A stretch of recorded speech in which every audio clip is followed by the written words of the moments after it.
Hey, this is Bartel, and welcome to CEO Unplugged podcast. I'm here with Darlene Monzo. She's Chief Marketing Officer of Resorts World Genting. Hey, Darlene, thanks so much for joining us. Thank you, Bartel. Really happy to be here. Thanks for having me. This is going to be a lot of fun, and it's certainly great to have you. It's been more than 10 years. Resorts World New York City opened up in Queens, and we were talking a little bit earlier that I was doing some live broadcasts about 10 years ago when that did happen. Some really, really great times. Tell us more about New York City's first and only casino, Darlene. Oh, thank you. So Resorts World New York City has 6,500 slots and electronic table games. And we are just a stone throw away from JFK, which makes us very unique. And most recently, we just opened up the Hyatt Regency, which is a 4-star hotel, 400 rooms. And we just launched which is the buzzword going around now about sports, is Resorts World Bet. Darlene, as you look to provide your guests with a complete world-class gaming experience, what are some of your upcoming priorities at Resorts World? The biggest one right now, as you may already know, is the New York State budget was just approved, which is going to allow for downstate table games in New York City. And we are hoping to be one of the 3 that is selected. So we're working very hard towards that. We've got, the infrastructure already in place. And that's the most exciting thing on the table. Lots of cool promotions too, but I'm sure we'll get to that. Yeah, I did want to talk about that. And you run plenty of monthly promotions, and your entertainment calendar certainly always filled with events. Let's talk about some of those highlights. Highlights this month would be we're giving away a Lexus Hybrid at the end of April, on April 30th. And I mentioned the Resorts World Bet. For those sports enthusiasts, we have a $500 risk-free bet that's only going to run for April. So those that want to kind of take a shot or maybe haven't bet on mobile sports before, it's a great opportunity to do that because it's even good on parlays. So it's really great. Let's spend some time on that because you did just recently launch your own mobile sports betting app. Tell us how that's going.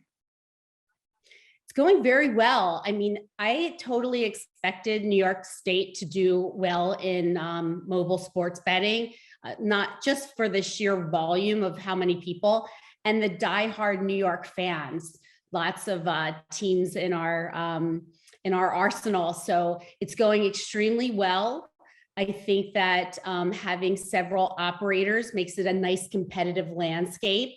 And with the Resorts World brand being so well known, we are doing extremely well. So very, very happy. I think it's a very cool place, not only to bet sports, but it's a safe place to bet. Like, you know where your money is, and the technology is very quick. You can bet on in-game sports, and the technology has come a long way. So happy to have it in New York State. Darlene Monzo is our guest on CEO Unplugged. She's Chief Marketing Officer of Resorts World Genting. The recently passed New York City state budget, you'll soon be able to enter the competitive process to become a full-scale casino with actual Vegas-style live table games. Let's spend some time on that, Darlene. Absolutely. So we have a entire floor already pretty much ready to go, pending, of course, all of approvals. And of course, we have to be one of the folks selected for the license. But we've been so committed to New York, and we have such a diverse work team. And the community really, really is so supportive in Queens. It's a very diverse group as well.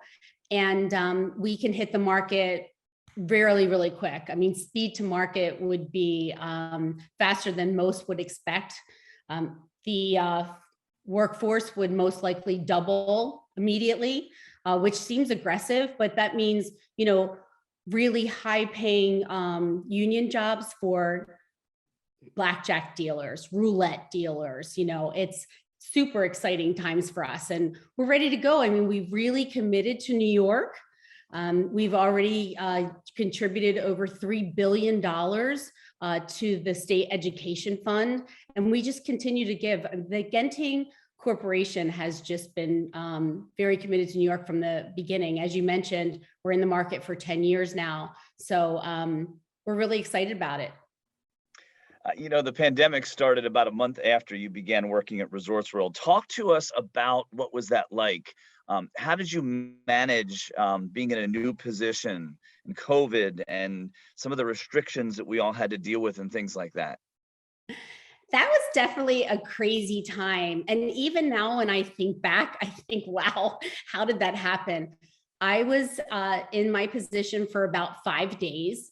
My boss came in and basically said, Darlene, we're going to have to shut the offices down. And I thought, wow, how are we going to do this? But, technology has come such a long way. We all have worked from our phones one time or another.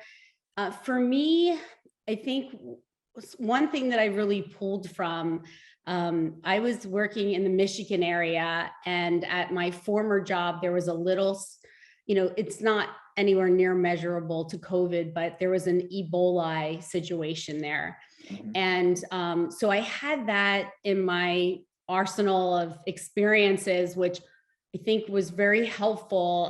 I knew right away, it's, we love our team members, we love our guests. How do we very quickly put together a safety plan that protects all of them? And so I had a little bit of a background to that, which really helped us very quickly be a leader, not only in the gaming industry, but also in New York. We were sharing our plan, and I was very proud of the industry, how they all came together. And, we all were on our phones and very quickly on Teams and Zoom and figuring out just how we were going to keep our community safe. I mean, I don't know if you're aware of this, but we had very quickly the vaccination testing sites at right in our parking lot. And then right after that, we rolled that right to helping out the hospitals. And then right after that, we went right into vaccination. So Genting was definitely stepped up to the plate, super proud to work for them. So I think it was a difficult time, but we have a great executive team. So I think we all pulled together and made it happen. We recognize the fact that an estimated 20 to 25% of C-suite executives are women. Tell us about your journey. My journey, I started out at the very bottom. In Atlantic City, I was a bus greeter, and then I worked as a promotion clerk and went all the way through the ranks. I wouldn't have taken it or done it any different if I could look back now. I find myself, like I had just explained, in situations, if we're opening up a new hotel, I've worked as a front desk clerk. So, that you really pull from, the good old fashioned hard work. For women, I think, it's really no different than men in the perspective of when you're first starting out, ask a lot of questions, work harder than anyone else in the room. But for women, specifically, I would say be you.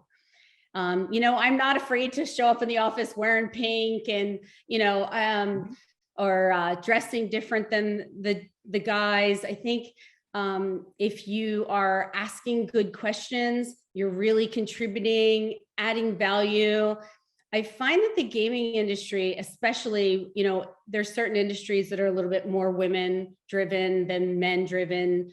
But, in particular sports, the women really, really did well in all of the bettings and the mobile apps. We're seeing as many women's sports be bet on as men's sports, right? Which is really, really a cool situation. But I found that in the gaming industry, when I started, I literally was the only woman at the table. At the executive table, it was me and 12 other men sitting at the table. The industry has definitely evolved. And I would say, to the girls out there who maybe are managers and they're going to be directors, is don't forget where you came from. It's always nice to put out a hand and bring, the other girls up with you. But as a leader, when I'm looking at my team, I'm really looking at, who's engaged, who is willing to work from home but still be engaged. And that has changed a lot too recently as well. So it's a new world, but I think that we're doing pretty well in it. And I do want to talk about that before we wrap up today. The changes that you observed during your tenure. You've been in the C-suite for over 15 years in the casino industry. Let's talk about some of those changes. Yeah, so someone told me a while back, they said, and I can be a pretty argumentative, outgoing, I'm definitely a type A type of personality. And it was actually a man who said it to me, but he said to me, do you want to be right or do you want to be effective?